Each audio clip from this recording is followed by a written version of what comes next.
Halo jemaat Tuhan, kita bersyukur kita boleh melanjutkan pembahasan kita dari seri teologi sistematika dan kita akan memasuki dalam doktrin yang berikutnya yaitu doktrin Allah. Lalu sebelumnya kita sudah menyelesaikan pembahasan tentang Alkitab, membahas tentang doktrin Alkitab, bagaimana kita sebagai orang Kristen mengimani bahwa Alkitab adalah firman Allah yang diilhamkan oleh Allah Roh Kudus kepada para penulis Alkitab. Dan ini berdasarkan bukti-bukti internal maupun eksternal. Jadi bukan hanya pokoknya gitu ya. Juga kita sudah mengerti bagaimana proses Alkitab ditulis dan atau disusun melalui karya Allah Roh Kudus sehingga menjadi satu kesatuan Alkitab yang tersusun sedemikian rupa dan kita miliki saat ini. Nah, Alkitab menjadi patokan bagi doktrin, iman, dan perbuatan orang percaya. Nah, kemudian kita memasuki pada bagian selanjutnya yaitu doktrin Allah. Sebelumnya kita akan bersama-sama berdoa kepada Tuhan. Kita minta pimpinan Roh Kudus untuk boleh menerangi hati kita dan pikiran kita. Bapa di surga, kami bersyukur untuk kasih setiamu, kami boleh belajar akan kebenaran firman-Mu, kami boleh belajar akan iman kami kepada Tuhan, sehingga kami memiliki fondasi yang kuat dalam kami mengiring Tuhan. Biarlah iman kami bukan iman yang buta, tetapi iman kami boleh berdasarkan pengertian yang benar akan kehendak Tuhan. Kami bersyukur untuk pembelajaran pada beberapa minggu belakangan ini Tuhan, kami membahas tentang Alkitab dan saatnya kami akan melanjutkan ke bagian yang selanjutnya. Kiranya Tuhan memimpin kami, Roh Kudus yang menerangi hati pikiran kami, khususnya hamba-Mu, supaya hamba-Mu boleh menyampaikan dengan baik dan benar. Terima kasih Tuhan, di dalam nama Tuhan Yesus Kristus kami berdoa dan mengucap syukur. Haleluya. Amin. Bapak Ibu Saudara sekalian, mengapa kita perlu membahas tentang doktrin Allah? Karena kebanyakan dari kita dan pastinya kita orang Kristen ketika ditanya apakah Anda percaya kepada Allah? Pasti kita akan menjawab dengan yakin, ya saya percaya gitu. Karena sebagian ada yang mungkin sudah Kristen sejak lahir, jadi dari dulu ya diajari untuk percaya Allah. Sebagian lagi juga menjadi Kristen karena mungkin lewat peristiwa mujizat yang dialami, lalu menjadi percaya Allah, dan lain sebagainya. Nah kemudian jika pertanyaannya berkembang menjadi, jelaskan siapa Allah yang kau kenal, bagaimana sifat-sifat Allah. Nah mungkin ada pertanyaan, dan mungkin ada pertanyaan kritis lainnya tentang Allah.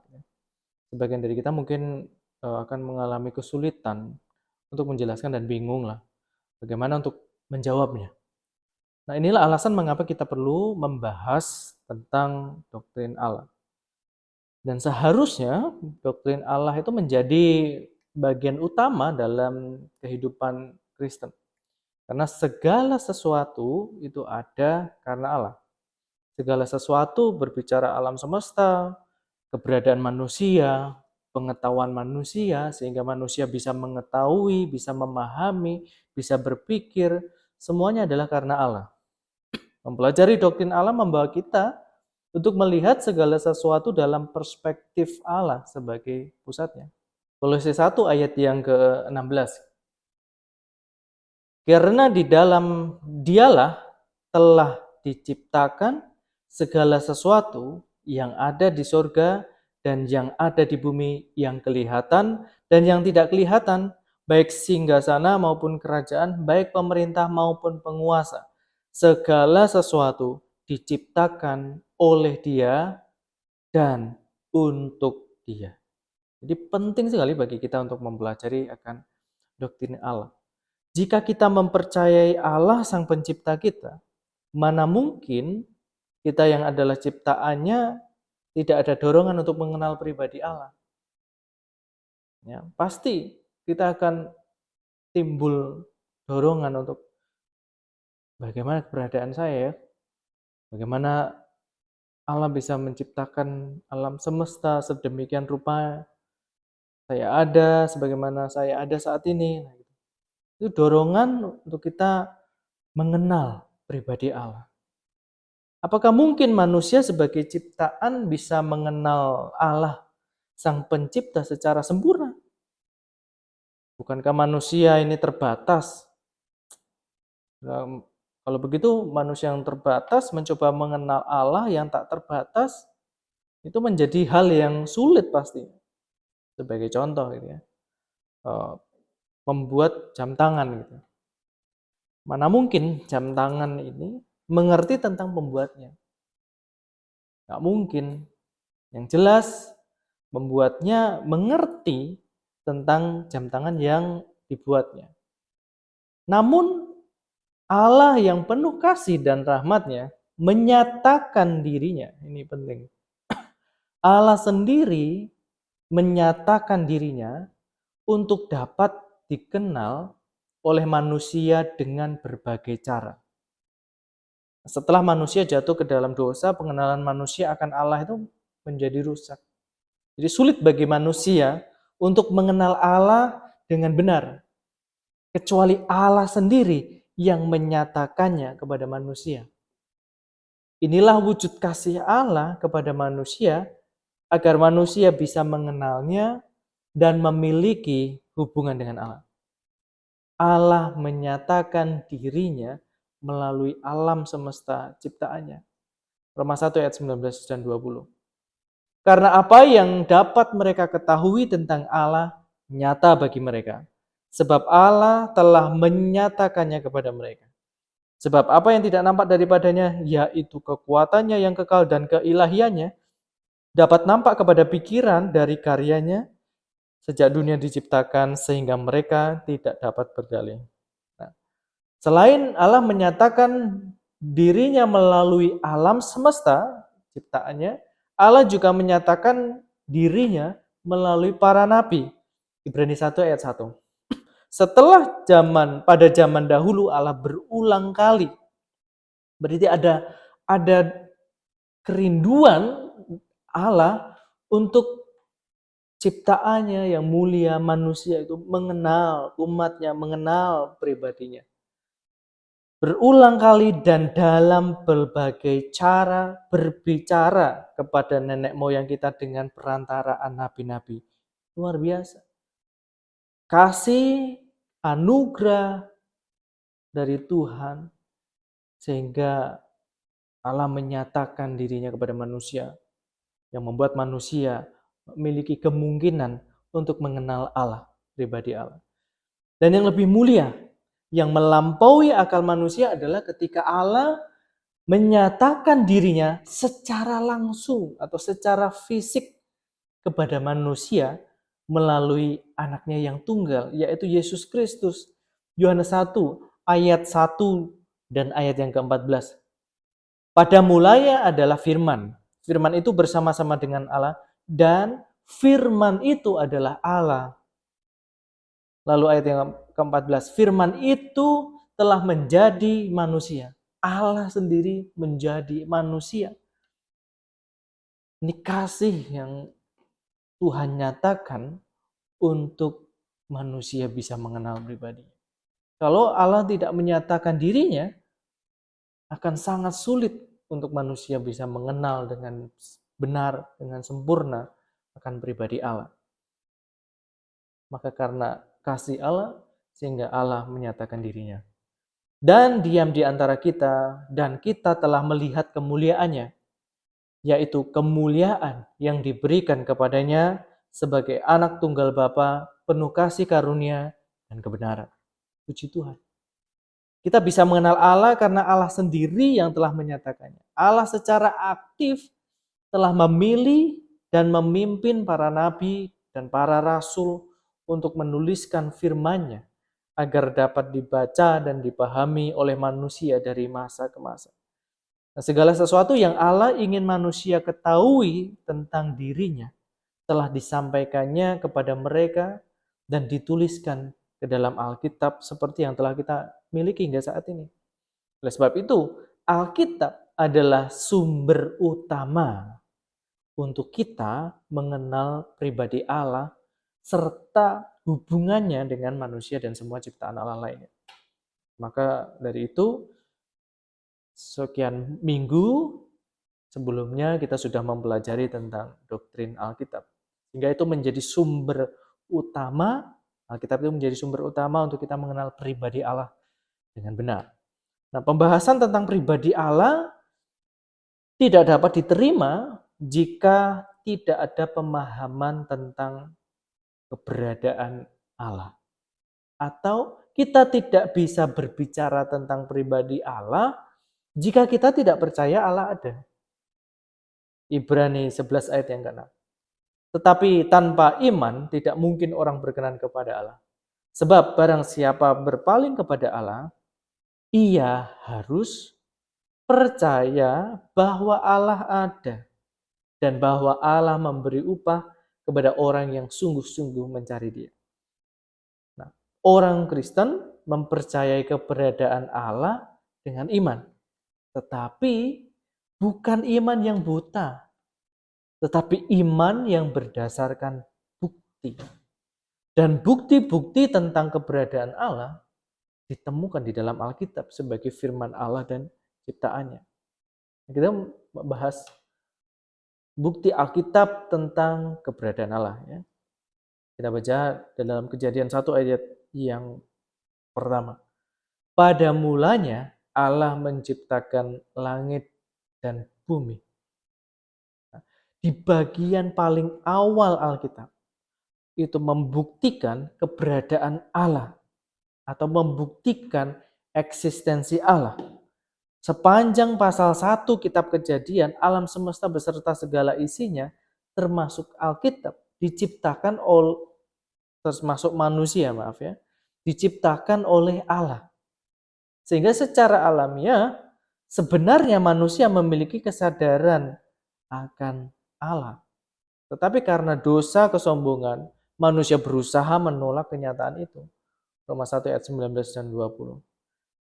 Karena apa yang dapat mereka ketahui tentang Allah nyata bagi mereka, sebab Allah telah menyatakannya kepada mereka, dan lain sebagainya. Kemudian yang bagian terakhir yang saya beri warna merah, sehingga mereka tidak dapat berdalil. Sebetulnya mereka sudah nggak bisa punya alasan untuk menyangkali keberadaan atau eksistensi Allah. Sebenarnya manusia tidak bisa memungkiri akan keberadaan Allah. Ada tidaknya Allah bukan ditentukan oleh pemahaman manusia. Mau manusia berpikir tidak ada Allah, tidak mengubah fakta bahwa Allah ada. Eksistensinya ada, tidak berubah. Manusia mau ngomong, tidak ada Allah, itu nggak akan merubah fakta bahwa yang Allah ada. Sebelum manusia ada pun Allah yang ada dari keberadaannya sendiri. Dan dalam Alkitab tegas dikatakan bahwa manusia yang mengatakan tidak ada Allah adalah orang yang bodoh. Mazmur 14 ayat yang pertama. Untuk pemimpin biduan dari Daud, orang bebal berkata dalam hatinya, tidak ada Allah. Busuk dan jijik perbuatan mereka, tidak ada yang berbuat baik. Jadi dikatakan orang bebal ketika orang itu mengatakan tidak ada Allah. Ayub 22 ayat 12 sampai 14. Bukankah Allah bersemayam di langit yang tinggi? Lihatlah bintang-bintang yang tertinggi. Betapa tingginya. Tetapi pikirmu, tahu apa Allah? Dapatkah ia mengadili dari balik awan-awan yang gelap? Awan meliputi dia, sehingga ia tidak dapat melihat. Ia berjalan-jalan sepanjang lingkaran langit. Manusia dalam kebodohan dan keterbatasannya berusaha menyangkal akan keberadaan Allah. Berusaha menyangkal akan eksistensi Allah. Hanya karena hal buruk terjadi dalam sejarah dunia ini, lalu menganggap bahwa tidak ada Allah. Mereka beranggapan bahwa jika Allah ada, tidak mungkin ada hal buruk. Nah, itu seperti sebuah ilustrasi tentang tukang cukur rambut ya, yang tidak percaya Tuhan. Ini ilustrasi yang cukup populer lah. Nah, ini ada sebuah salon begitu ya, yang ada tukang cukur rambutnya. Tukang cukur rambutnya itu tidak percaya Tuhan, tidak percaya adanya Tuhan. Jadi menganggap Tuhan itu tidak ada. Jadi tukang cukur rambut ini orang ateis. Lalu salah satu pelanggannya mengatakan bahwa tidak ada tukang cukur di kota ini. Lalu pelanggan itu menunjuk ke salah seorang yang ada di luar salon tukang cukur itu? Wah, tidak ada tukang cukur di kota ini ya. Karena bagaimana mungkin ada tukang cukur kalau ada orang yang rambutnya panjang, gondrong, dan kotor seperti itu sambil menunjuk pengemis yang ada di luar salon itu. Nah, perkataan pelanggan ini lantas membuat tukang cukur itu protes. Bagaimana mungkin tidak ada tukang cukur sedangkan dirinya sendiri adalah tukang cukur terbaik di kota itu.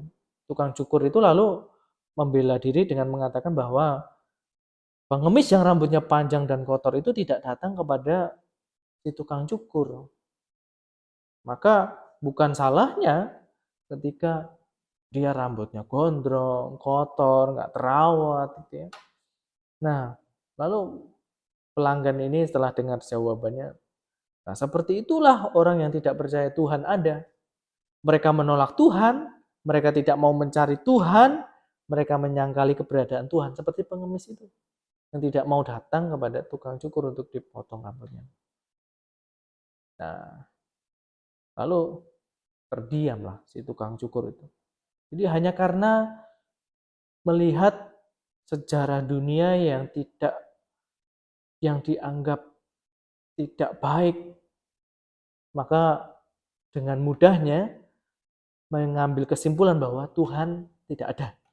Masalahnya adalah manusia yang tidak mencari Tuhan. Nah, Alkitab memberi bukti kepastian bahwa Allah ada. Memberikan bukti kepastian bahwa Allah ada. Bukan tawaran untuk mungkin Allah ada, bukan. Tetapi pasti bahwa Allah itu ada. Bukan saja sebagai pencipta, tetapi juga penopang alam semesta dan aktif terlibat dalam kehidupan manusia. Sebagai orang percaya, kita bukan saja meyakini bahwa Allah ada, tetapi juga oleh Roh Allah membuat kita mengenal pribadi Allah, dan lebih lagi kita dapat memanggil pribadinya sebagai Ya Aba, Ya Bapa. Roma 8 ayat 15. Sebab kamu telah menerima roh perbudakan yang membuat kamu menjadi takut lagi, sebab kamu tidak menerima roh perbudakan yang membuat kamu menjadi takut lagi, tetapi kamu telah menerima roh yang menjadikan kamu anak Allah. Oleh roh itu kita berseru, Ya Aba, Ya Bapa. Nah, sebutan Aba ini menunjukkan betapa akrabnya hubungan ayah dan anaknya. Jadi karena kasih Allah yang menyatakan dirinya sehingga umatnya bisa mengenal dengan benar pribadi Allah, itu membawa pada hubungan yang akrab seperti hubungan antara ayah dan anaknya. Nah, berbagai penyangkalan terhadap keberadaan Allah tidak bisa dipungkiri bahwa pengakuan tentang keberadaan Allah ini kenyataannya bersifat universal. Ya, dalam setiap suku bangsa dan agama ada. Setiap suku bangsa dan agama memiliki sebutan dan gambaran Allah yang berbeda-beda. Seperti gambar ini ya, ilustrasinya seekor gajah dan 3 orang buta. Nah, disuruh tiga orang buta ini suruh mendeskripsikan gajah itu seperti apa. Nah, orang buta ini ada yang ditaruh di bagian depan, di belalai, ada yang di bagian badannya, perutnya, ada yang di bagian ekornya. Nah, orang buta yang pertama memahami gajah itu seperti ular. Oh, gajah itu seperti panjang, bentuknya bulat, lunak, seperti ular ini. Itu gajah. Wah, terus orang buta yang kedua, ngawur kamu ya. Salah. Asal ngomong aja. Gajah ini seperti batu besar ini loh. Karena orang buta yang kedua ini pegang apa? Bagian badannya, perutnya, permukaannya luas, keras dan kasar, seperti batu besar. Wah, orang buta yang ketiga terus kamu ngawur lagi kamu ya. Jelas-jelas ini tuh seperti cambuk, seperti tali. Karena yang dipegang adalah ekornya. Bentuknya kecil, panjang, lentur seperti tali. Nah, demikianlah setiap suku bangsa dan agama memahami Allah menurut pandangannya masing-masing. Roma 1 ayat 23. Mereka menggantikan kemuliaan Allah yang tidak fana dengan gambaran yang mirip dengan manusia yang fana, burung-burung, binatang-binatang yang berkaki 4, atau binatang-binatang menjalar. Nah, namun demikian, tidak berarti bahwa sama sekali tidak ada orang yang menyangkal tentang keberadaan Allah. Termasuk juga negara-negara Kristen, bukan berarti tidak ada orang yang menolak tentang keberadaan Allah. Dari masa ke masa banyak orang yang secara terang-terangan itu menolak keberadaan Allah. Ada beberapa kelompok orang yang menyangkal keberadaan Allah dengan sifat dan bobot penyangkalan yang berbeda-beda. Yang pertama, penyangkalan mutlak. Nah, orang-orang yang menyangkal keberadaan Allah secara mutlak ini disebut dengan ateis. Nah, ateis ini dibagi menjadi dua jenis sebenarnya. Jadi ada yang pertama adalah ateis praktis. Nah, mereka ini adalah orang-orang yang sepenuhnya, yang sebetulnya gitu ya, percaya bahwa Allah ada, tetapi hidup seolah-olah seperti tidak ada Allah. Roma 1 ayat 21. Sebab sekalipun mereka mengenal Allah, mereka tidak memuliakan Dia sebagai Allah atau mengucap syukur kepadanya. Tahu Allah, mengakui keberadaan Allah, tetapi hidupnya seperti tidak ada Allah. Sebaliknya pikiran mereka menjadi sia-sia dan hati mereka yang bodoh menjadi gelap. Mereka ini percaya Allah ada, tetapi mereka tidak mencari Allah ataupun mereka dalam kehidupan sehari-hari tidak memuliakan Allah.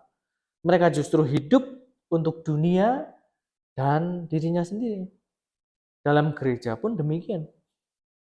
Banyak orang Kristen yang percaya Allah, ngomongnya percaya Allah, tetapi dalam kehidupan sehari-harinya seperti tidak ada Allah. Jadi hidupnya sembrono, nggak ada bedanya dengan orang-orang duniawi. Jadi mereka, sebagian orang Kristen bisa hidup untuk dirinya sendiri saja, untuk mengejar dunia, seolah-olah seperti Tuhan tidak ada. Padahal mengakui, oh Tuhan ada, tapi dalam kehidupan sehari-hari tidak menunjukkan bahwa dia mengakui adanya Allah. Itu 1 ayat yang ke-16. Mereka mengaku mengenal Allah, tetapi dengan perbuatan mereka, mereka menyangkal Dia. Nah, ini. Perbuatan mereka menyangkal Allah. Ini orang yang masuk golongan ateis praktis. Ya. Lalu yang kedua, ateis teoritis. Ini adalah ateisme yang bersifat intelektual dan berusaha untuk membuktikan bahwa Allah tidak ada melalui argumentasi yang bersifat rasional. Nah, biasanya ketidakmampuan mereka dalam membuktikan keberadaan Allah dijadikan bukti rasional bahwa ya Allah tidak ada. Karena coba diteliti-teliti, nggak mungkin itu ada. Nah, Orlando Batista mengatakan, seorang ateis adalah seorang yang melihat melalui sebuah teleskop dan mencoba menjelaskan apa yang tidak bisa ia lihat. Itu orang ateis yang teoritis, mencoba sepertinya intelektual gitu ya, seolah-olah rasional. Tetapi mereka sedang meneliti hal yang mereka sama sekali tidak ketahui. Ya. Nah, ini seperti Nikita Khrushchev ya, yang pernah mengatakan, jadi di gambar ini Nikita Khrushchev ini ya pimpinan Uni Soviet yang pakai rompi hitam dan angkat topi. Lalu di sebelahnya ini adalah Yuri Gagarin. Nah, Nikita Khrushchev ini pernah mengatakan bahwa Gagarin berhasil pergi ke luar angkasa, tetapi ia tidak melihat ada Tuhan di sana. Jadi Yuri Gagarin adalah manusia pertama yang berhasil melakukan perjalanan keluar angkasa pada tahun 1961. Usut punya usut, sebetulnya Yuri Gagarin nggak pernah secara langsung tidak diketahui bahwa dia mengatakan hal itu, tetapi ini menjadi propaganda anti agama oleh pimpinan Uni Soviet kala itu ya. Jadi ngomong, ya Yuri Gagarin berhasil pergi ke luar angkasa tetapi ya tidak melihat ada Tuhan di sana. Nah, itu seperti semut yang ada mungkin di padang pasir gitu, atau binatang yang ada di padang pasir, dia keluar dari persembunyiannya lalu melihat nggak ada manusia, padahal manusia ada, tapi begitu jauh yang binatang ini nggak ketahui, pemahamannya terbatas, pengetahuannya terbatas, pola pikirnya terbatas. Ya. Nah, seperti inilah manusia yang berusaha untuk menyangkal Allah dengan berbagai argumentasi. Padahal mereka memiliki keterbatasan untuk bisa mengenal Allah. Profesor Flynn membedakan ateis teoritis ini sendiri menjadi 3 jenis dalam bukunya Anti-Theistic Theories. Ada yang pertama ateis dogmatis. Ini adalah orang yang secara terang-terangan menyangkal adanya Allah atau sesuatu makhluk yang bersifat ilahi. Nah, ini termasuk ateis yang sejati. Dia terang-terangan menyangkal adanya Allah atau sesuatu makhluk yang sifatnya ilahi, mereka menyangkal itu. Tidak ada. Itu ateis sejati. Dan yang kedua, ateis skeptis. Ini adalah orang yang meragukan kemampuan pikiran manusia untuk menentukan ada atau tidaknya Allah. Jadi ini masih bimbang. Ragu dengan kemampuan manusia untuk menentukan ada atau tidaknya Allah. Jadi ya kayak acuh tak acuh. Ya ada Allah, ya sudah, nggak ada Allah ya udah. Nggak bisa kita memiliki pemahaman sedemikian rupa untuk mengetahui ada Allah atau tidak. Nah, lalu ateis kritis yang ketiga. Ini adalah orang yang beranggapan bahwa tidak ada bukti yang sah tentang keberadaan Allah. Nah, berdasarkan penelitian-penelitian. Nah, kalau nggak ada bukti yang sah, berarti dinyatakan tidak ada Allah. Nah, kembali ya, kita baca Roma 1 ayat 19 dan 20, tetapi ini saya kutip dalam terjemahan bahasa Indonesia supaya semakin jelas. Apa yang merah, yang warna coklat saja ya, apa yang dapat diketahui manusia tentang Allah sudah jelas di dalam hati nurani manusia. Ini menunjukkan bahwa sebenarnya tidak ada manusia yang terlahir sebagai ateis. Nggak ada. Pemikiran mereka tentang adanya Allah, pemikiran manusia tentang adanya Allah adalah sesuatu yang bersifat universal. Bahkan di antara suku-suku yang paling primitif di dunia ini, mereka tidak terlahir sebagai ateis. Mereka mengakui ada Allah melalui gambaran-gambarnya sendiri.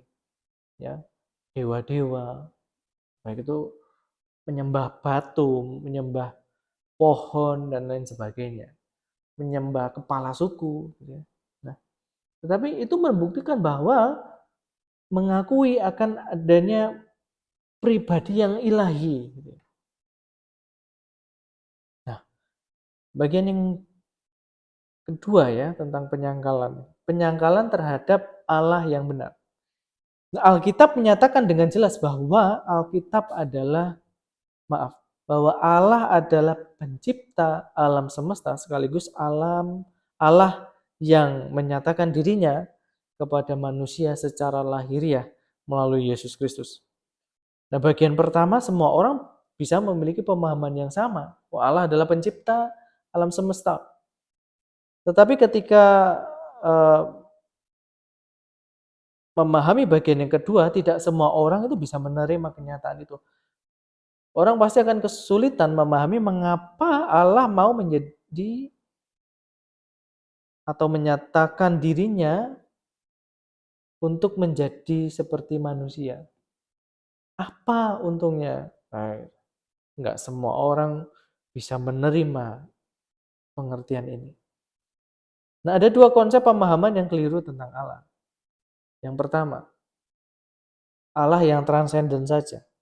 Nah, kata transenden berasal dari istilah Latin yang berarti mendaki lebih, untuk melampaui. Ini berkaitan dengan Allah yang melampaui ciptaannya. Karena Allah adalah pencipta segala sesuatu, sehingga ia tidak terikat oleh alam semesta. Jika hanya berhenti pada pemahaman Allah yang transenden saja, pengertian tadi sama dengan apa yang diajarkan oleh paham deisme. Nah, paham deisme mengajarkan bahwa Allah adalah pribadi yang jauh. Ketika Allah selesai menciptakan alam semesta, lalu dia membiarkan alam itu berproses dengan sendirinya sesuai peraturan yang telah ditetapkan melalui hukum alam sampai selesai dan berakhir dengan sendirinya. Sudah, Allah nggak ikut campur lagi dengan alam semesta. Sudah diciptakan alam semesta, diberikan hukum alam, lalu dibiarkan berjalan sendiri, bergerak sendiri alam semesta, sejarah manusia berjalan tanpa campur tangan Allah. Nah, ini bertentangan dengan iman Kristen, di mana Allah tidak tinggal diam di tahta, tetapi juga bertanggung jawab atas ciptaannya. Roma 8 ayat 28. Kita tahu sekarang bahwa Allah turut bekerja dalam segala sesuatu. Allah turut bekerja. Jadi ada kepedulian Allah, ada topangan Allah bagi ciptaannya. Allah bukan Allah yang hanya mencipta lalu tinggalkan begitu saja. Enggak. Tetapi Allah mencipta dan menopang ciptaannya. Puji nama Tuhan. Untuk mendatangkan kebaikan bagi mereka yang mengasihi Dia, yaitu bagi mereka yang terpanggil sesuai dengan rencana Allah. Roma 8 ayat 28. Nah, bagian yang berikutnya. Pandangan yang keliru tentang Allah.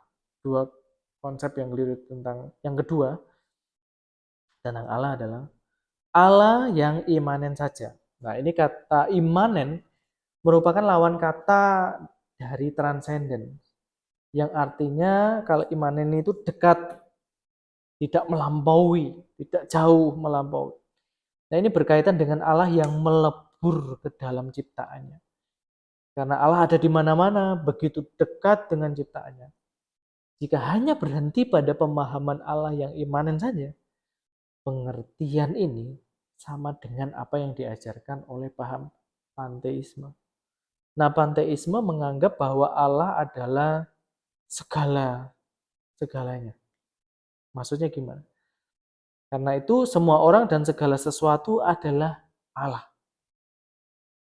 Jadi segala sesuatu ya termasuk binatang, batu, bahkan manusia itu dianggap sebagai Allah. Matahari, bulan, bintang itu adalah Allah. Nah, Panteisme ini mirip dengan politeisme, kepercayaan pada banyak Allah, tetapi melebihi itu politeisme itu. Panteisme melebihi politeisme karena mengajarkan bahwa segala sesuatu adalah Allah. Ya. Seperti tadi batu, pohon, dan lain sebagainya. Segala ciptaan Allah itu dianggap sebagai Allah. Makanya kalau orang-orang yang primitif itu kan menyembah pohon, menyembah batu. Nah, itu panteisme. Ini sama sekali bertentangan dengan iman Kristen, di mana Allah melarang penyembahan berhala. Ulangan 4 ayat 16 sampai 19. Supaya jangan kamu berlaku busuk dengan membuat bagimu patung yang menyerupai berhala apapun yang berbentuk laki-laki atau perempuan, yang berbentuk binatang yang di bumi, atau berbentuk burung bersayap yang terbang di udara, atau berbentuk binatang yang merayap di muka bumi, atau berbentuk ikan yang ada di dalam air di bawah bumi, dan juga supaya jangan engkau mengarahkan matamu ke langit, sehingga apabila engkau melihat matahari, bulan dan bintang, segenap tentara langit, engkau disesatkan untuk sujud menyembah dan beribadah kepada sekaliannya itu, yang justru diberikan Tuhan Allahmu kepada segala bangsa di seluruh kolong langit sebagai bagian mereka. Nah, inilah konsep yang keliru tentang Allah. Alkitab menyatakan bahwa Allah yang benar adalah Allah yang transenden sekaligus imanen, di mana Allah yang berdaulat penuh atas alam semesta, yang menopang segala ciptaannya, juga yang mengerti kehidupan umatnya, dan umatnya bisa bergaul karib dengan dirinya. Puji nama Tuhan. Ya. Kita sudah membahas tentang bagaimana kita dapat mengenal Allah melalui penyataan Allah yang ditulis dalam Alkitab, dan juga bagaimana kita memahami kebenaran Allah sebagai keberadaan Allah, sebagai jembatan pengenalan akan Allah. Nah, karena tidak mungkin kita bisa mengenal Allah itu tanpa terlebih dahulu kita meyakini bahwa Allah ada. Melalui Alkitab pula kita melihat bukti keberadaan Allah. Dalam Alkitab juga dicatat sejumlah nama Allah. Nah, mengapa Allah memiliki banyak sebutan atau banyak nama? Ya, mana sebutan atau nama yang benar? Ini yang akan kita bahas pada pertemuan berikutnya. Ya. Jadi cukup sekian dulu untuk tahapan pertama kita dalam memasuki doktrin Allah. Kita melihat bukti-bukti keberadaan Allah melalui sumber utama kita, yaitu Alkitab. Puji nama Tuhan. Mari kita berdoa. Bapa di dalam surga, kami bersyukur untuk kasih-Mu, ya Allah, yang pribadi-Mu mau dan rela untuk menyatakan diri kepada kami manusia, sehingga kami boleh memiliki pengenalan yang benar akan Engkau. Kami bersyukur untuk Alkitab yang boleh menjadi sumber utama bagi kami mengenal pribadi-Mu dengan benar, Bapa. Pimpin setiap kami, untuk kami boleh semakin mengenal Tuhan, kami punya kerinduan untuk semakin bergaul karib dengan-Mu, Tuhan. Terima kasih, Tuhan. Di dalam nama Tuhan Yesus Kristus kami berdoa dan ucap syukur. Haleluya. Amin.